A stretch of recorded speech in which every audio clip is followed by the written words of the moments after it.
Hi, welcome. And in this video, we're going to start off with an introduction to application lifecycle management with the Power Platform, or ALM for short. So in this first intro video, I'm just going to go over some of the key components, kind of show what the end result is, and then the subsequent videos will go through how we got to this point that I'm going to show now. So number one that you need to consider as part of your ALM strategy is environments.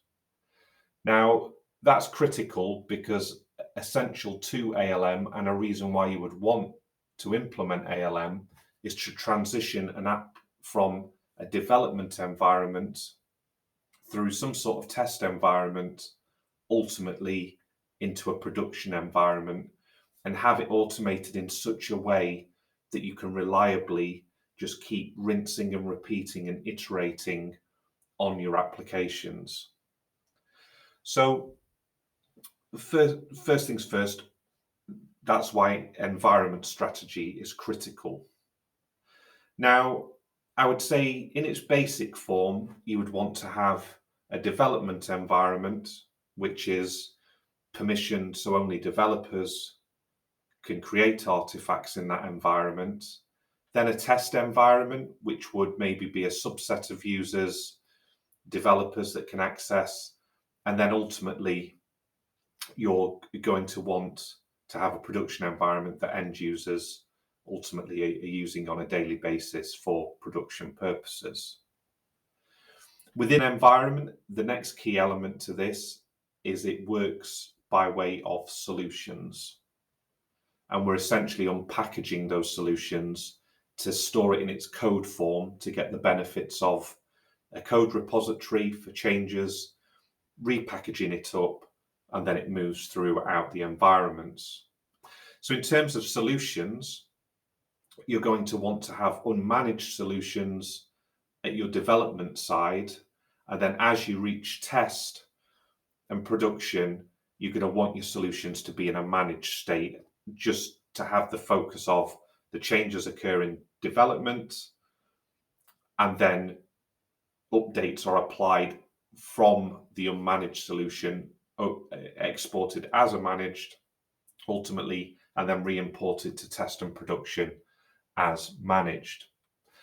A key element to your solutions, so if I just come to powerapps.microsoft.com, if we sign in, is you're going to want to create a publisher.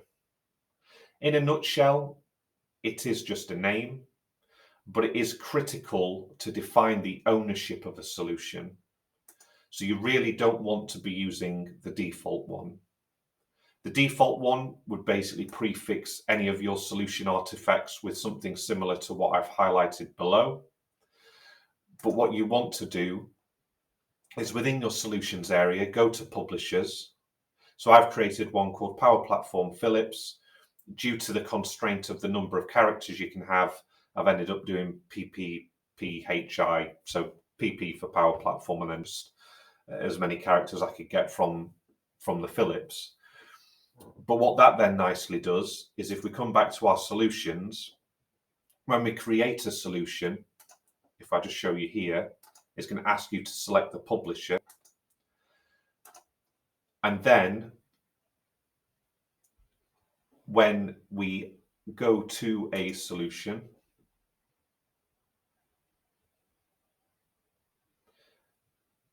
when it loads, you will see that the elements within here are all prefixed with the PPHI. So you do want to do that. Next, we're going to couple this with Azure DevOps. So Azure DevOps is great because not only can it handle the project management side, especially when working in an agile fashion and with sprints, is you can couple within the same project, you can create pipelines. So what is a pipeline? So let's just go back. So first you're going to want to have a project. If you can have a free version of this. So if you go to dev.azure.com, you'd either sign in with your work credentials and piggyback off of any of the licensing you have, or you should be able to just create a free version. So I've created a project here called Power Platform Test Studio. And if we click on there, I'm just now within a project. I'm going to click on the gear icon in the bottom left. So something you're going to want to be mindful of here as we move on throughout this video series is the concept of parallel jobs. Now, by default, you're not going to have this free tier, but what it will do, I've not got the link, I'll try and put it in the description, but there's basically a Microsoft form that you can go to, fill out some details, and they'll put you on this free tier. The other way to go is, of course, to do one of the paid for, but this is critical when you come to actually run one of your pipelines. The other area, if I can remember correctly, is we're going to want to have a repository associated with your project. And that's because that's what's ultimately going to store the unpackaged code of a solution. Now, in terms of your repository, I've gone for a Git repository within DevOps. You can of course associate this with a GitHub repository as well. In terms of security, one of the prerequisites will be it will want to have this Power Platform. It'll be named slightly differently, but build service, and then in brackets the name, and the critical permission that wants is the contribute allow. Now this is set at the project level. If I was to set the permission here, it would trickle down to the repository, although he says this and it's not got a permission, but I think I didn't set it because I was waiting for it to fail because I wanted to follow least privileged, but do be mindful that could be an issue area that you encounter if you have any issues. We'll just take a look at settings. Another area is if you do, when you come to sign up and ask for the parallel jobs tier, there's two categories, there's public and private. The project will need to match the type of repository you've got.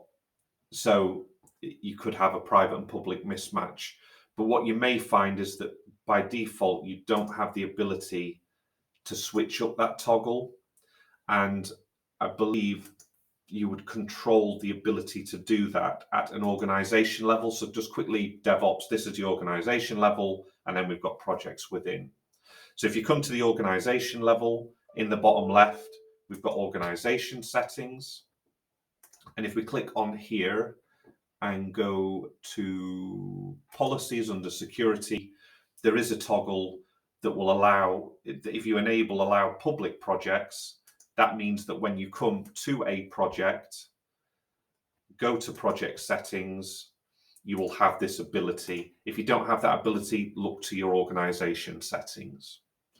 So now we've got a project and we've got a repository. We're then fundamentally going to be dealing with pipelines. And pipelines are going to allow us to automate a series of tasks that are going to allow us to carry out our pipeline being dev at the entrance, production at the end, and we want it to flow through unhindered. So if I look to edit this pipeline that's already set up, the key parts are that you pretty much always make use of Power Platform tool installer. You then package up the solution and then import, although that's because this is build manage solution, which wouldn't make sense first off. So again, coming back, you won't natively have those task Power Platform build tools available, but in the top right, if you come to the marketplace, you'll be able to search for Power Platform and then install the Power Platform build tools, and that will make them available within Azure DevOps. So if we come back, just to quickly talk about the pipelines. So the first one is going to be create export from dev. And it does what it says on the tin. So if we go to edit this pipeline, we're installing the tool installer. We're going to export that unmanaged solution. We're going to unpack it to put it in its code form within the repository. And then we're going to run a PowerShell script, which is essentially going to commit it. One gotcha I had here is that I think it's recently changed from master to main for your repository branch. So I changed what the Microsoft documentation gave me from master to main. It still didn't work, but I had to define this head colon main, and then it all worked. Other things that you'll need to do as part of this is the concept of service connections. But again, we'll walk through that. And that's just basically you'll have a service connection that allows this to interact with each of your Power Platform environments. So once we've essentially got our dev version of the app in code form, we're then going to want to build a managed solution from that. So because it's unmanaged, we're going to then want to package up that solution, import that solution, and then we export it as managed. We then have an artifact that we can use, and then we kind of step out of the concept of pipelines and we move into the world of releases. Releases, again, you task it out similar to a pipeline, and all we're essentially doing, if I click on releases, I'll click edit release and then edit tasks, is we then, for this stage, we've done the Power Platform tool installer again, and then we're importing the solution as managed. And in terms of environment, so it's going to go, we do our dev, we take that code, we've exported it as unmanaged. Because it's exported as unmanaged, we need to import it back in again to build as unmanaged. But we then, the second time we export it as managed, and then it goes back into production as managed. So that's why I kind of created an environment called build, because that's really like a temporary environment, if you will. But you could also transition just from dev, test, and then to prod. So a lot to take in there, but I just wanted to give you a high-level overview of ALM and kind of how it's going to work, some of the touch points and configuration areas, and what it's going to look like at the end of it. So watch this space for future videos. Thank you.